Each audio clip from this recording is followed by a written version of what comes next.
Vie Abondante TV est spécialisée dans la production de vidéos gospel et la prédication de l'évangile de Jésus-Christ de Nazareth.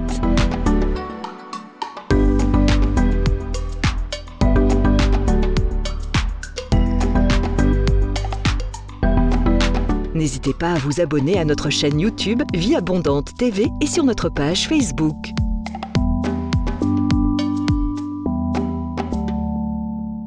Retrouvez-nous en quelques clics sur notre site www.vieabondante.tv.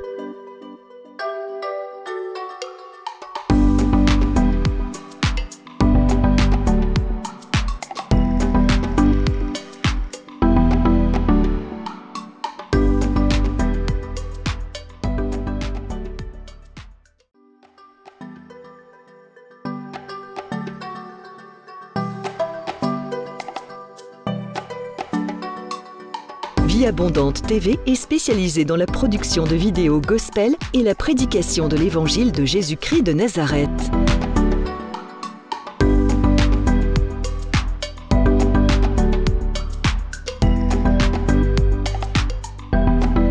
N'hésitez pas à vous abonner à notre chaîne YouTube Vie Abondante TV et sur notre page Facebook.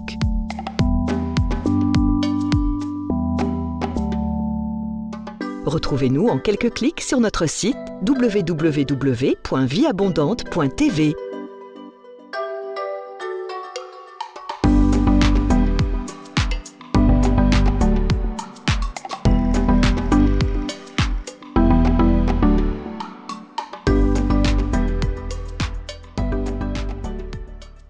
Ouvrez le livre de Éphésiens chapitre 6. Éphésiens chapitre 6. Verset 10, Éphésiens 6, verset 10 à 16. Éphésiens chapitre 6, verset 10.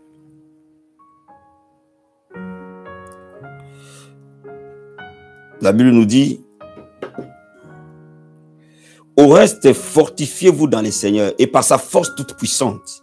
Revêtez-vous de toutes les armes de Dieu afin de pouvoir tenir ferme contre les ruses du diable.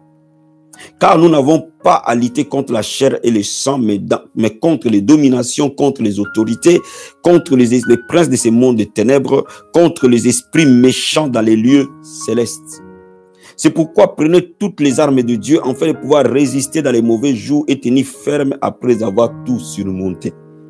Tenez donc ferme et avouerez la vérité pour ceinture, revêtez la cuirasse de la justice. Mettez pour chaussures à vos pieds les ailes que donne l'évangile de paix. Prenez par-dessus tout cela le bouclier de la foi avec lequel vous pourrez éteindre tous les traits enflammés du malin. Amen. Bien-aimés, quand nous lisons la Bible, nous allons nous rendre compte d'une vérité. Et cette vérité, l'apôtre Paul les reprend ici. La Bible nous dit qu'au verset 10, fortifiez-vous dans le Seigneur. Dieu donne aux saints un ordre. Fortifiez-vous dans le Seigneur. Et vous allez vous rendre compte que plusieurs fois dans la Bible, Dieu donne un ordre. Quand il parle de fortifiez-vous, c'est un ordre, ce n'est pas une suggestion, c'est une injonction. Dieu dit aux saints, fortifiez-vous dans le Seigneur. Cela veut dire que tu dois être fortifié. Je dois être fortifié. Nous devons être fortifiés dans l'homme intérieur. Cela veut dire quoi? Cela veut dire que Dieu veut que nous soyons forts. Et Dieu sait que ceux qui sont forts possèdent les promesses. Et c'est pour cela que Dieu nous dit fortifiez-vous dans l'homme intérieur. Pendant ces jeûnes de 40 jours, Dieu va fortifier notre homme intérieur. Et laisse-moi te dire que ça, c'est un ordre qu'il a donné à Josué. Dès le départ, quand Moïse meurt, Dieu donne à Josué un ordre. Regardons Josué chapitre 1. Josué chapitre 1. Et nous allons prendre à partir du verset 5. Josué 1 à partir du verset 5. La Bible dit ceci. Nul ne tiendra devant toi tant que tu vivras. Je serai avec toi comme j'ai été avec Moïse. Je ne te délaisserai point, je ne t'abandonnerai point. Fortifie-toi, prends courage, car c'est toi qui mettras ce peuple en possession du pays que j'ai juré à leur père de leur donner. Fortifie-toi seulement et bon courage en agissant fidèlement selon toute la loi que Moïse, mon serviteur, t'a prescrite. Ne te détourne ni à droite ni à gauche, afin de réussir dans tout ce que tu entreprendras. Que ce livre de la loi ne s'éloigne pas de ta bouche, médite-le jour et nuit pour agir fidèlement selon tout ce qui est écrit. C'est alors que tu auras du succès dans tes entreprises, c'est alors que tu réussiras. Regarde, ne t'ai-je pas donné cet ordre? Fortifie-toi et prends courage. Ne t'effraie point, ne t'épouvante point, car l'Éternel ton Dieu est avec toi dans tout ce que tu entreprendras. Bien-aimé dans le Seigneur, Dieu commence à rappeler à Josué que nul ne tiendra devant toi. Alléluia. Parce que moi, l'Éternel, je serai avec toi. La Bible dit dans le Nouveau Testament que Christ a en nous l'espérance de la gloire. Cela veut dire quoi, frère? La vérité, c'est que tu es vainqueur. La vérité, c'est que tu es plus que vainqueur. La vérité, c'est que celui qui est en toi est plus grand que celui qui est dans le monde. La vérité, c'est que dans chaque bataille où tu entreras, tu gagneras. Et Jésus sera glorifié. Peut-être que là où tu es, au moment où nous sommes, tu es en train de passer une bataille lourde, une bataille grande. Mais la vérité, c'est que Dieu te dit, ne te fraie pas, ne t'inquiète pas, il est au contrôle, il est avec toi. Et quand Dieu dit à Josué ceci, il répète 3 fois, fortifie-toi. Il commence par lui dire, fortifie-toi. Premièrement, il commence par lui dire, fortifie-toi. Deuxièmement, il commence par le rappeler la 3e fois. Il dit, ne t'ai-je pas donné cet ordre? Fortifie-toi et prends courage. Pourquoi? Parce que Dieu sait que l'ennemi de nos âmes cherchera à nous faire peur. Vous savez, je vais vous dire une vérité ce matin. Le diable ne t'en veut pas. J'ai dit à quelqu'un, le diable ne t'en veut pas. Le diable n'a rien contre ton mariage. Le diable n'a rien contre ton ministère. Le diable n'a rien contre ton travail. Le diable n'a rien à voir avec ton argent. Le diable poursuit quelque chose de plus précieux que cela. C'est pour cela qu'il s'attaque à toi avec acharnement. Il poursuit quelque chose de plus précieux. C'est la foi. Le diable vise à détruire ta foi. Le diable n'a rien à voir avec ton mari, tes enfants, ton argent, ta santé. Il veut plutôt détruire quelque chose de plus grand, la foi. Alors Dieu sait que le diable viendra sur ton chemin pour voler la foi, pour voler la parole qui porte la foi. Et c'est pour cela que Dieu te dit, fortifie-toi et prends courage. Amen, amen. Je vais dire à quelqu'un ce matin, sois fort et que pendant ce temps de jeûne, que ton âme soit fortifiée, que ton être soit fortifié, que tout ton cœur soit fortifié. Parce que tu vas mener les combats de l'Éternel, tu vas remporter des victoires. Et Dieu dit à Josué, c'est toi Josué, qui va faire posséder Israël la terre promise. Il faut que tu sois fort. Je vais dire à quelqu'un, sois fort, sois forte. Si tu es faible, le diable aura volé plus important que les mariages, aura volé plus important que les papiers, aura volé plus important que la nationalité, que les maisons, que les voitures. Le plus important, le trésor de l'homme, c'est la foi. Et le diable, lorsqu'il te vole la foi, il a volé ta destinée. Et c'est pour cela que Dieu dit à Josué, tu vas voir les enfants d'Anak. Ils viendront là pour voler ta foi. Ils viendront là pour te pousser à douter que moi je t'ai donné la terre promise. Ils viendront là pour t'amener à ne pas me faire confiance. Mais sois fort dans ton homme intérieur. Est-ce que je me fais comprendre? Il faut que tu sois fort dans ton homme intérieur pour faire face aux attaques de l'ennemi. Laisse-moi te dire. Et Dieu dit comment l'homme devait être fortifié. Il montre à Josué, c'est en méditant la parole que nous sommes fortifiés. Et c'est pour cela qu'il dit à Josué, prends le livre de la loi, médite. Médite le livre de la loi. Consomme la parole de Dieu en overdose. Consomme, ainsi tu seras fort à l'intérieur. Parce que la Bible dit la foi vient de ce qu'on entend, et ce qu'on entend c'est la parole du Christ. Vous voyez, Dieu disait à Josué, et la foi. Et comment avoir la foi? Médite la parole, consomme la parole, lis la parole le matin, lis la parole à mi-journée, lis la parole le soir. confesse la parole, proclame la parole, agis sur la parole. Fais de la parole l'autorité finale de ta vie. Tu seras fortifié. Quand tu seras fortifié, tu posséderas. Est-ce que je me fais comprendre? Mais laisse-moi te dire, quand nous revenons dans les livres d'Éphésiens, l'apôtre Paul dit une vérité essentielle. Il dit de porter toutes les armes pour faire face dans les mauvais jours. Et quand il parle de la foi, il dit de porter par-dessus toutes ces armes le bouclier de la foi. Donc laisse-moi te dire quelque chose. Le premier secret pour avoir une foi victorieuse, c'est que la foi est l'arme qui protège toutes les autres armes.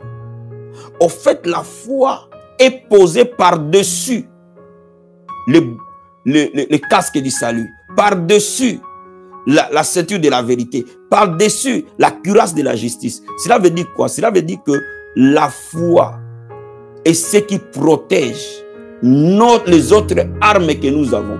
Lorsque la foi fait défaut, les autres armes feront défaut. Come on, quelqu'un comprend ce que j'explique? Paul dit de mettre par-dessus le bouclier de la foi. La foi est l'unique arme que les soldats romains n'avaient pas sur son corps. Le bouclier, il les portait, mais le casque était sur lui. La cuirasse était sur lui. La ceinture était sur lui. Cela veut dire quoi? Le bouclier était l'arme protectrice par excellence qui rend les autres armes invulnérables. Est-ce que je me fais comprendre? Donc, en d'autres termes, lorsque le diable détruit ta foi, il détruit ton salut. Lorsqu'il détruit ta foi, il détruit ta vie de prière. Lorsqu'il détruit ta foi, il détruit ta justice, ta sainteté. Lorsqu'il détruit ta foi, il détruit ton amour. Lorsqu'il détruit ta foi, il détruit les ailes pour Dieu. Donc lorsque la foi fait défaut, tout le reste fait défaut. Voilà pourquoi il faut comprendre que la foi est l'arme par excellence. Est l'arme par excellence. Et c'est pour cela que tout ce que nous recevons de Dieu, nous le recevons par la foi. Celui qui perd sa foi, perd tout le reste. Vous ne pouvez pas être puissant dans la prière si vous avez perdu la foi. Vous ne pouvez pas marcher dans la vraie sainteté si vous avez perdu la foi. Vous ne pouvez pas obéir à Dieu fermement si vous ne lui faites pas confiance. Est-ce que je me fais comprendre? Bien-aimés dans le Seigneur, ces 40 jours, laisse notre foi soit la plus élevée et qu'elle monte d'un niveau vers un autre et que notre bouclier de la foi se renforce, se fortifie de plus en plus, de manière à ce que quand l'ennemi nous attaque, notre bouclier de la foi lui fait face. Je vous ai dit tout à l'heure, le diable n'a rien à voir avec tes enfants. Le diable n'a rien à voir avec ton argent. Que tu sois riche, que tu sois pauvre, ce n'est pas son problème. Le diable n'a rien à voir avec ta santé. Que tu sois en bonne santé, malade, ce n'est pas ça son problème. Le diable veut t'empêcher d'aller au ciel. Voilà pourquoi il sait, il y a une chose. Lorsqu'il mine ta foi, tu n'iras pas au ciel. La Bible dit, sans la foi, nous ne pouvons pas lui être agréables. Donc, lorsqu'il mine ta foi, il détruit ta relation avec Dieu. Parce que toutes les autres choses seront des conséquences de ton incrédulité. Donne-moi amen bien. Donne-moi amen bien. Et c'est pour cela que la Bible nous dit de mettre par-dessus tout les boucliers de la foi. Les justes vivent par la foi. Est-ce que je me fais comprendre ce matin? Laisse-moi te dire, la foi est tellement importante qu'il y a deux choses que les disciples ont demandé au maître de leur apprendre. Dans Luc chapitre 11, verset 1. Luc 11, verset 1. Et Luc chapitre 17, verset 5. Luc 11, verset 1. La Bible dit ceci. Jésus priait un jour à un certain lieu. Lorsqu'il y achevait, un de ses disciples lui dit, Seigneur, enseigne-nous à prier comme Jean l'a enseigné à ses disciples. Les disciples ont demandé au maître, non pas de leur apprendre à faire des miracles, non pas de leur apprendre à chasser les démons, mais de leur apprendre à prier. Parce qu'ils savaient que le résultat que le maître avait été lié à sa vie de prière. Ils savaient que le maître priait d'une certaine manière. Et s'ils accèdent à cette vie de prière, ils accèdent à la vie que Christ avait. Mais ils ne se sont pas arrêtés à demander à Dieu la vie de prière. Ils lui ont demandé une deuxième chose. Jean chapitre 17, verset 5. Les apôtres dirent au Seigneur, augmente-nous la foi. Amen. Ils lui ont demandé, apprends-nous à prier. Ils lui ont demandé, augmente-nous la foi. Parce qu'ils se sont rendus compte que le maître avait une foi inébranlable. Et leur foi était faible. Ils ont dit, augmente-nous la foi. Donc laisse-moi te dire, les disciples ont trouvé les deux clés du royaume. Quand la Bible dit, je vous donnerai les clés du royaume.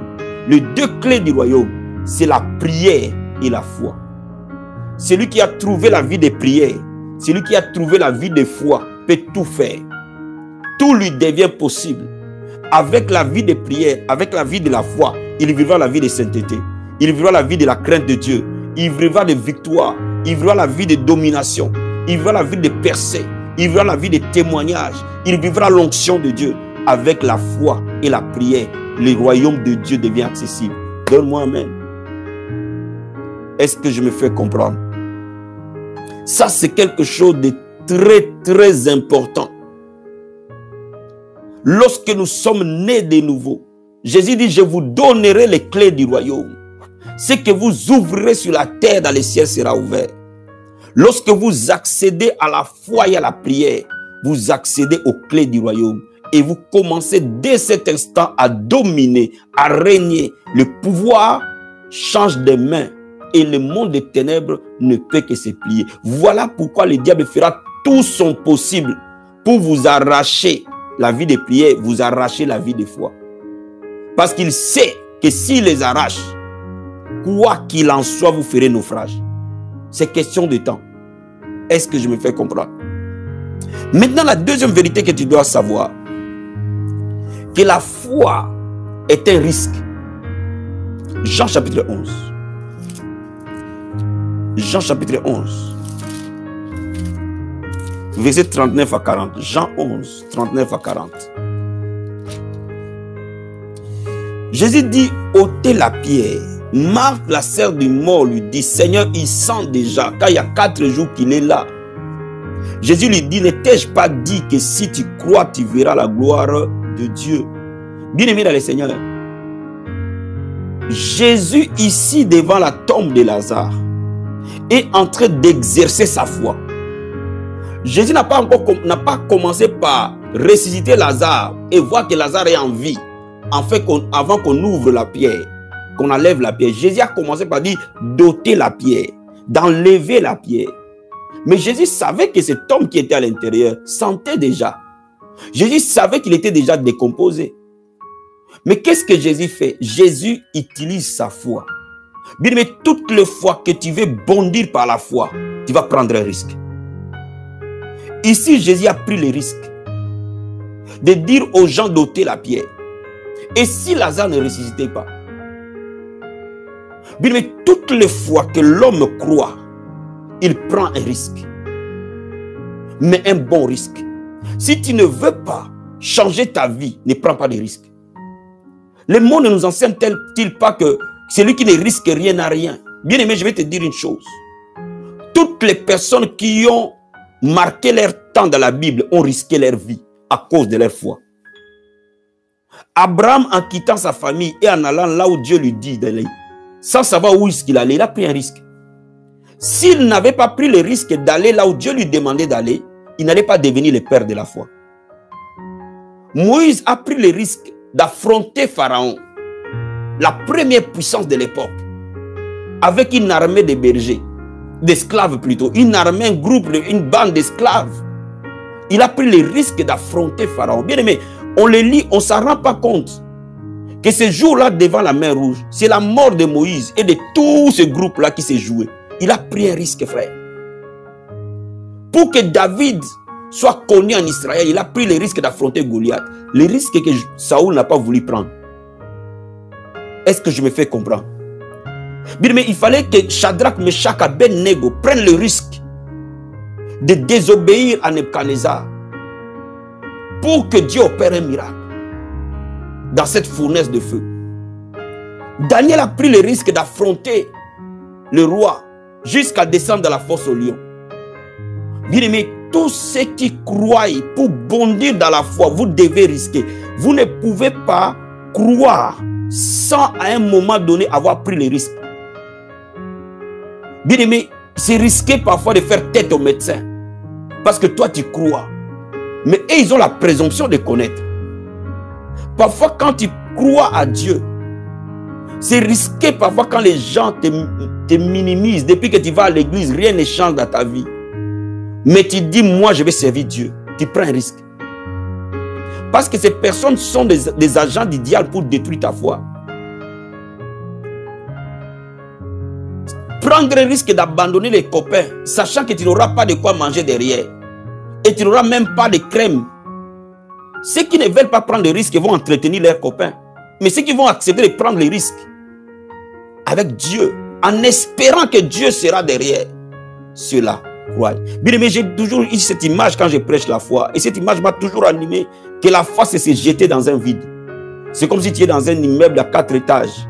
Et Dieu dit, je suis en bas. Jette-toi, je vais t'accueillir. Bien aimé, aucune personne n'a pu se lever dans la foi, n'a pu bondir dans la foi, tant qu'il n'a pas pris un risque. Est-ce que je me fais comprendre? Pierre dit à Jésus, nous avons tout quitté, nous t'avons suivi.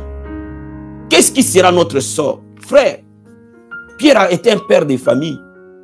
Pierre avait son petit business de pêche. Et il voit un homme qui prêche. Et Pierre laisse sa femme, ses enfants, ses affaires. Il suit Jésus de ville en ville, de village en village. Il a pris un risque, frère. S'il n'a pas pris ce risque, il ne serait pas le grand apôtre. Bien aimé, quand vous laissez parfois votre travail, vous claquez tout pour servir Dieu en plein temps, vous avez pris un risque. Est-ce que je me fais comprendre? Bien aimé, ceux qui ne veulent pas prendre des risques, ils ne peuvent pas vivre par la foi. Vous ne pouvez pas vivre par la foi en étant dans votre zone de confort. Ce n'est pas possible. Ceux qui croient sortent de leur zone de confort. Est-ce que quelqu'un comprend ce que j'explique ce matin? La foi ne fonctionne que quand nous sortons de notre zone de confort. La foi ne fonctionne que lorsqu'il y a un danger qui nous guette. C'est le danger qui active notre foi. Donc quand vous sortez de votre zone de confort, votre foi s'élance. Vous pouvez lire toute la Bible comme vous voulez. Mais tant que vous vous asseyez dans votre zone de confort, votre foi ne se libérera pas. Est-ce que je me fais comprendre? Est-ce que je me fais comprendre? Frères et sœurs, la peur d'affronter sa destinée est la plus grande, la plus mauvaise chose que le diable nous utilise contre nous. Parfois, tu as peur d'aller vers ta destinée. Parfois, tu ne veux pas sortir de ton milieu, de ton confort, pour aller vers là où Dieu veut que tu ailles. Bien-aimé, tu ne changeras pas tant que tu n'as pas pris les risques. Le bon risque, c'est de croire. Aucun homme n'a cru sans risquer. Quand nous quittons notre travail, où on pouvait avoir un avenir assuré, et aller dans une vie incertaine, c'est un risque, frère. Mais Dieu honore ces risques. Donne-moi un amen. Come on, come on, come on, come on, come on. Est-ce que je me fais comprendre? Quand Dieu te donne un mari, tu regardes les maris comme ça, tu dis, hey, Seigneur. Sans travail, sans papier, sans maison. Et Dieu dit, tiens, c'est lui le mari. Mon ami, tu ne regardes pas aux hommes parce que toutes tes copines disent, mais où est-ce que tu es parti ramasser celui-là? Mais parce que Dieu a dit, tu prends les risques. Mon ami, question de temps. Si simplement Dieu a dit, tu verras que les gens verront que Dieu avait raison. Je dis à quelqu'un, les gens verront que Dieu avait raison. Dieu a toujours raison, frère. Et les gens donneront raison à Dieu. Quand Dieu parle, c'est que nous rebondissons par la foi est un risque. Cette femme à qui les sangs coulaient, vous savez qu'on pouvait les lapider en touchant les bords des vêtements de Jésus. Parce que lui ne devait pas être là dans la vie. Elle ne devait pas être là. Mais elle a pris le risque d'aller jusqu'à toucher les vêtements du souverain sacrificateur selon l'ordre de Melchisedec. Mon ami, sors de ta zone de confort dans ces temps-ci. Sors des systèmes de pensée archaïques. Sors des façons de servir Dieu des années 30. Révolutionne ta façon de faire. Prends les risques avec Dieu. Si tu prends les risques avec Dieu, tu verras comment la foi va t'honorer. Donne-moi un bon amen. Vous savez, parfois, quand Dieu te dit, prends tout ton salaire, sème dans l'évangile. C'est un risque. Comment j'ai payé mon loyer? Comment j'ai fait? C'est un risque, frère. En tout cas, on ne peut pas changer les choses si vous ne risquez pas. Et ça, c'est la plus grande leçon que j'ai comprise. Plus je prends des risques avec Dieu, plus ma foi devient forte. Quand vous organisez des programmes de puissance, c'est un risque. Parce que tu t'attends que Dieu soit là. Et si Dieu n'est pas là, en venant, tu t'attends que l'onction sera là. Et si l'onction n'est pas, c'est un risque. Mais un bon risque. Cette année, nous allons prendre des risques avec Dieu. Il suffit d'écouter Dieu et de réagir par la parole de Dieu. C'est un risque, un bon risque. Amen ou amen. Est-ce que je me fais comprendre? Troisième secret. La foi rend tout possible. J'ai dit, la foi rendra tout possible. T-O-U-T. Regardons Matthieu chapitre 17, verset 20. Matthieu chapitre 17, verset 20. Bien-aimé, je vais te dire une chose. À part mon salut, la deuxième chose que j'aime en Dieu, c'est vivre par la foi.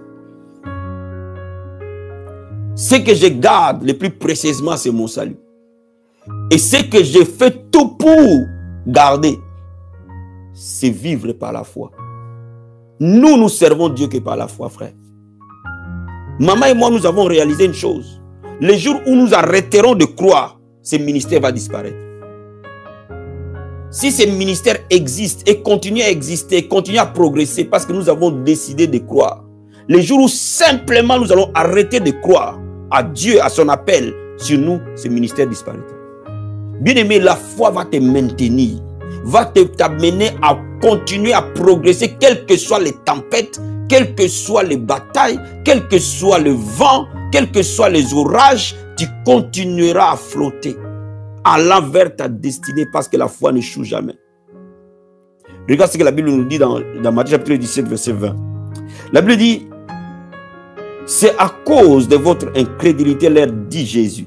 Je vous l'ai dit en vérité, si vous aviez de la foi comme un grain de sénévé, vous diriez à cette montagne, transporte-toi d'ici et là et se transporterait. La partie qui m'intéresse, rien ne vous serait impossible. Rien ne vous serait impossible. Alléluia. Je me rappelle quand j'avais commencé la vision de cette chaîne, l'année 2015 ou 2016, et que j'avais des abonnés, dont les désabonnés c'était moi-même. Tout le monde me disait non, ça n'ira pas, non, ça ne marchera pas, c'est une rêverie. Mais lorsque tu crois à ta destinée, lorsque tu crois à ce que Dieu t'a dit, moi je savais que j'avais écrit cette chaîne en 2001, Dieu me les a dotés. Il dit, tu me prêcheras sur les médias. Je l'ai écrit en 2001. Pendant que le Seigneur s'est révélé en moi, il m'a donné des choses à faire. Mais quand les gens te disent, ne fais pas, ça ne va pas marcher, les gens ne vont pas t'écouter, les gens ne vont pas suivre, ils peuvent dire ce qu'ils veulent. Mais qu'est-ce que Dieu a dit pour toi? Alors si tu prends le risque de croire, d'accepter les critiques, d'accepter les mépris, mon ami, tu as gagné. Dis-moi amen. Donne-moi amen bien. Donne-moi amen bien. Moi, je crois à ce que j'ai fait. Je crois que rien n'est impossible. Alors, crois à ce que Dieu t'a dit. Crois comme roc. Peu importe là où ce que tu passes. Peu importe. Je n'ai pas dit que la foi rend les choses faciles. Mais la foi rend tout possible. Come on, come on, come on, come on. Et la Bible nous dit que la foi est comme un grain de sénévé. Cela veut dire quoi? La foi n'est pas... tu n'as pas besoin d'une grande foi. C'est ça. Tu n'as pas besoin d'une grande foi pour accomplir de grandes choses. Tu as juste besoin de la toute petite foi que tu peux avoir. Seulement, sache comment s'aimer cette foi. Donc la foi, elle fonctionne sous la loi de la sémence et de la moisson. Lorsque tu sèmes la foi dans ton cœur, jour après jour, jour après jour, jour après jour, cette foi va devenir grande. Elle va transporter des montagnes. Ce que je vais te dire aujourd'hui, c'est quoi? Comme les disciples ont demandé d'apprendre à prier, aujourd'hui, on apprend à prier. Et j'ai béni Dieu pour parce que dans la vie abondante, de plus en plus, il y a des gens qui apprennent vraiment à diriger la prière. Ça s'apprend. De la même manière, on apprend aussi à croire. Comme tu sais comment aborder la prière, de la même manière, tu dois savoir comment aborder ta vie de foi. Et je vais te donner 3 secrets essentiels rapidement pour que ta foi se libère.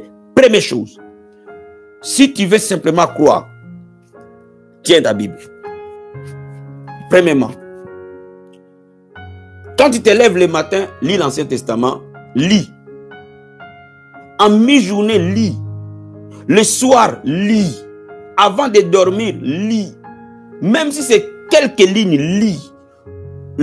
La Bible dit, parce que nous avons l'esprit de foi que nous avons parlé. La Bible dit que c'est l'abondance du cœur que la bouche parle. Cela veut dire quoi? Cela veut dire que ce qui entre dans ton cœur, c'est ce qui se déterminera dans tes déclarations. Bien-aimé, derrière la parole de Dieu, il y a l'esprit de foi. L'esprit de foi. Chaque ligne de cette Bible a l'esprit de foi. Lorsque je regarde ma Bible, lorsque j'écoute la parole de Dieu, laisse-moi te dire, les yeux et les oreilles sont les portes d'entrée de votre esprit. Lorsque vous regardez la parole de Dieu comme un miroir, la Bible dit quand vous regardez la parole comme un miroir, quand vous méditez la parole de Dieu, vous ouvrez votre esprit à l'esprit de foi qui est derrière la parole. Et cet esprit de foi va entrer en vous. C'est-à-dire que vous soumettez votre cœur à l'esprit de foi qui va entrer en vous-même. Et ça, Dieu ne pourra pas le faire pour vous. C'est vous qui devez le faire. C'est vous qui devez le faire. C'est votre devoir. Je m'arrange que tous les jours que je sois en contact avec la parole de Dieu. Je passe à moins 3 heures avec la parole de Dieu tous les jours, tous les jours, tous les jours, tous les jours, tous les jours. Parce que j'ai compris une chose. J'ai besoin de la parole dans mon âme. J'ai besoin de la parole dans mon cœur pour que ma foi soit debout. Je n'attends pas la bataille pour que je commence à trouver la foi. Il faut que la foi soit en place avant que la bataille n'arrive. Il faut que mon bouclier soit en place avant que le diable m'attaque. Médite la parole. Donne-toi 10 minutes, 15 minutes, 20 minutes parce que le rôle de chacun diffère. Mais plonge dans la parole. Plonge dans la parole, je t'en prie. Ne t'amuse pas avec la parole. Je t'en prie, mon ami, ne t'amuse pas avec la parole. Cette parole nous a portés. Cette parole nous tient. Cette parole est notre vie. Cette parole que tu as, c'est le trésor. Je t'en prie, ne t'amuse pas avec.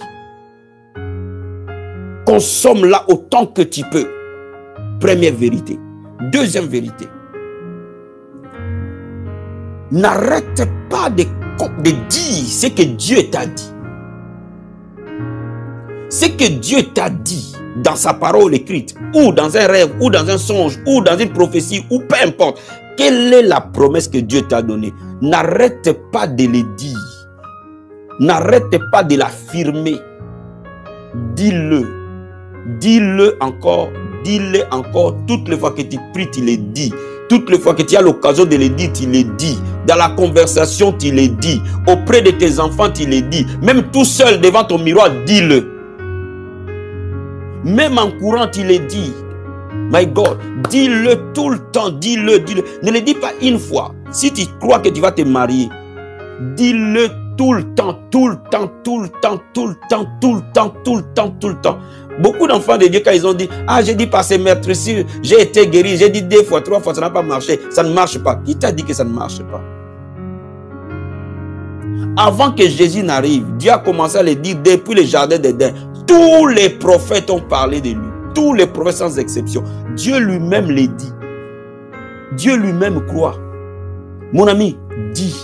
Dis ce que Dieu a dit pour toi. Peu importe ce que tu vois. Peu importe la direction des choses. Dis ce que Dieu a dit que Dieu, c'est que Dieu t'a dit. Il veille sur sa parole pour l'exécuter. Les anges sont là pour exécuter ce que tu dis. Alléluia. Troisième chose. Pose un acte. Pose des actes.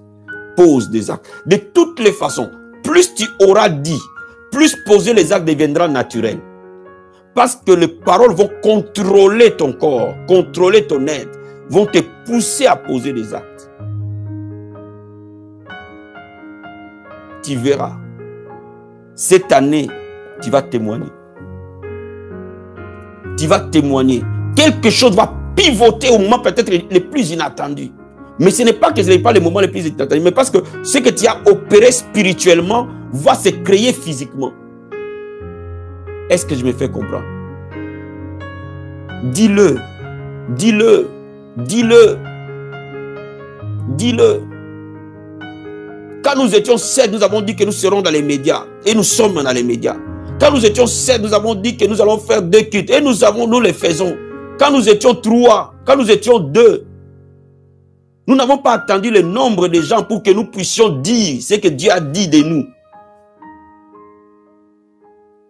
Nous n'avons pas attendu l'approbation des gens pour savoir ce que nous sommes. N'attends pas que les gens t'applaudissent pour savoir ce que tu es. Tu dois savoir ce que Dieu a dit que tu es. Cela ne dépend de personne, dépend de Dieu tout seul. Est-ce que je me fais comprendre? Quelqu'un peut voir que tu es une femme inutile, ce n'est pas la peine de passer mon temps avec toi. Il est libre de faire ce qu'il veut. Mais toi, tu seras minable si tu crois ce que lui fait. Crois ce que Dieu dit que tu es. Est-ce que quelqu'un comprend ce que j'explique? N'attends pas pour voir, pour croire. Non, ça sera trop tard. Ça sera trop tard. Ça sera trop tard. Nous avons vu, pendant des années, nous avons parlé avec maman.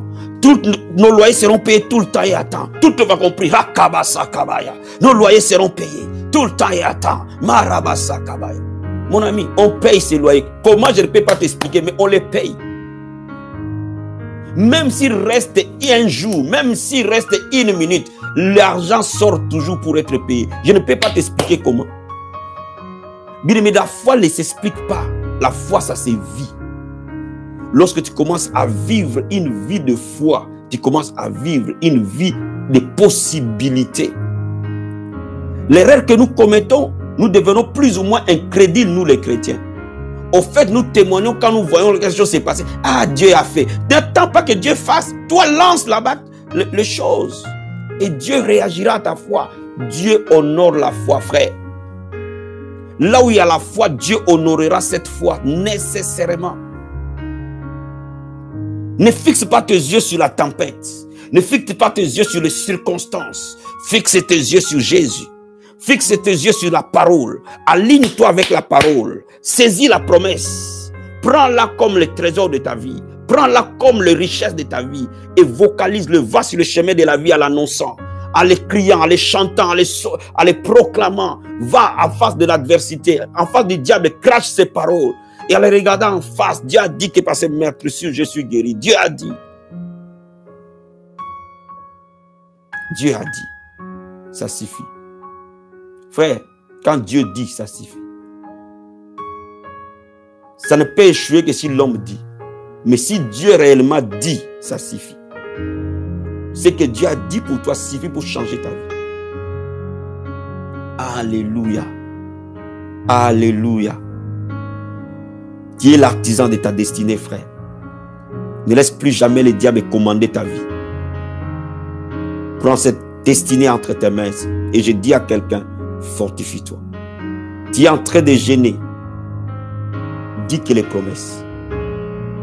Dis que les promesses. Dis que c'est que Dieu a dit pour toi. Dis que c'est que toi tu crois que Dieu a dit. Et agis dessus. Agis dessus. Agis dessus. Va dans la direction de ce que tu crois. Va dans ce sens-là. Et tu ne seras plus jamais la même personne. Pendant ces jeûnes de 40 jours, ta foi va avoir une overdose, une double dimension de foi. Et tu vas commencer à rapporter des victoires. Et les choses qui étaient difficiles pour toi deviendront faciles. Depuis que nous avons embrassé la vie de foi, jamais, alors jamais, nous avons nous avons été découragés. Jamais. Je ne peux pas t'expliquer. Même quand la bataille fait rage, quelque chose nous anime. Un zèle est toujours là. Je ne peux pas t'expliquer. Jamais on a été découragé. Mais ce n'est pas les combats qui ont manqué. Ce n'est pas les combats qui manquent. Ce n'est pas les déceptions qui manquent. Mais au fond de notre être, Dieu nous fortifie. Que tu sois fort plus que jamais. Que le Seigneur te bénisse. Soyez bénis, soyez bénis, soyez bénis, soyez bénis, soyez bénis. Bien aimé, si ce moment t'a béni, n'oublie pas de liker la vidéo. Amen. Et de nous laisser un petit commentaire. Si tu t'es connecté pour la première fois à la Vie Abondante Télévision, nous t'accueillons. C'est ici que ça se passe. Nous t'attendons depuis des années. Abonne-toi et active la cloche. Tu ne seras plus jamais la même personne. N'oubliez pas que ce soir à 20 h, ça sera la sortie officielle du single Dans ta présence de notre sœur Julia. Amen. Donc je vous invite massivement à écouter ce single. Nous l'avons attendu pendant des années. Nous l'avons appelé pendant des années. Soyons massivement connectés à 20 h pour écouter ce single et encourager notre sœur. Amen. Et nous commencerons aujourd'hui notre prière du soir à 20 h 40, plus tôt. Parce que nous allons réécouter, adorer dans sa présence avant de démarrer notre culte. Amen. Notre prière du soir. Et nous allons adorer dans sa présence.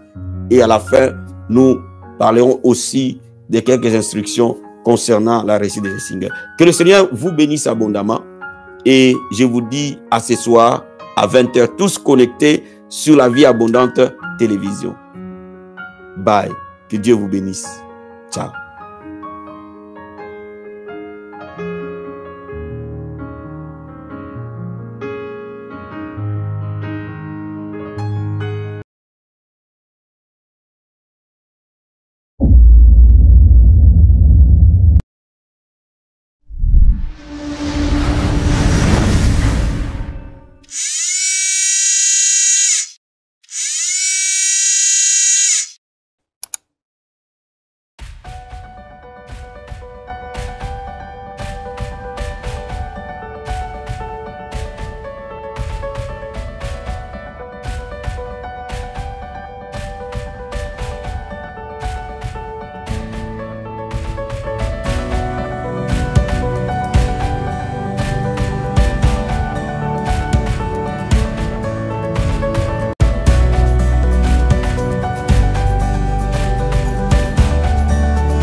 Mon cœur pousse tes cris vers toi, jusqu'à quand le roi me consumera.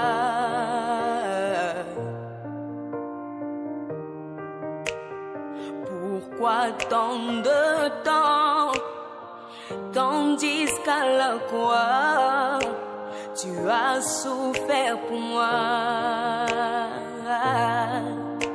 Tu dis, tout est accompli dans les cieux, sur la terre, tout genou fléchit. Moi, je veux t'adorer en compagnie des anges. Donne-moi ton esprit. Tu dis, pour recevoir une puissance, le Saint-Esprit descendra sur vous. Vous serez mes témoins. Oh, revêtus de puissance, couronnés de gloire, présence divine et de sainteté.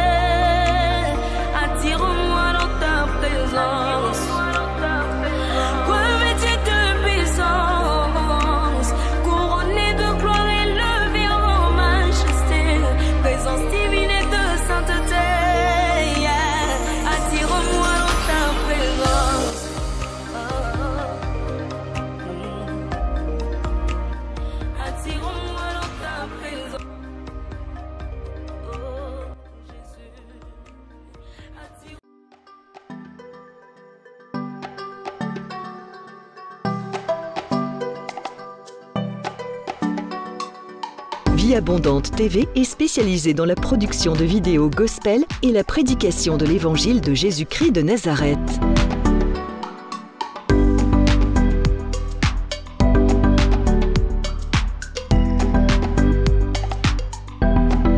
N'hésitez pas à vous abonner à notre chaîne YouTube Vie Abondante TV et sur notre page Facebook.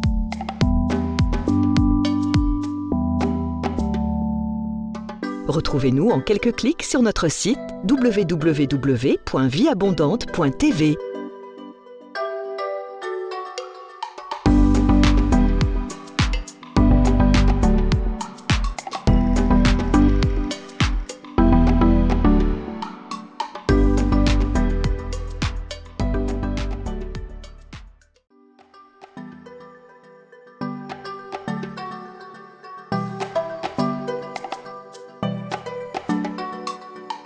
Vie Abondante TV est spécialisée dans la production de vidéos gospel et la prédication de l'évangile de Jésus-Christ de Nazareth.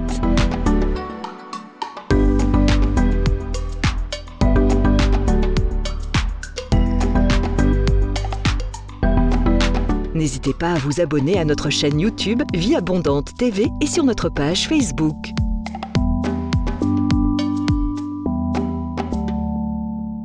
Retrouvez-nous en quelques clics sur notre site www.vieabondante.tv.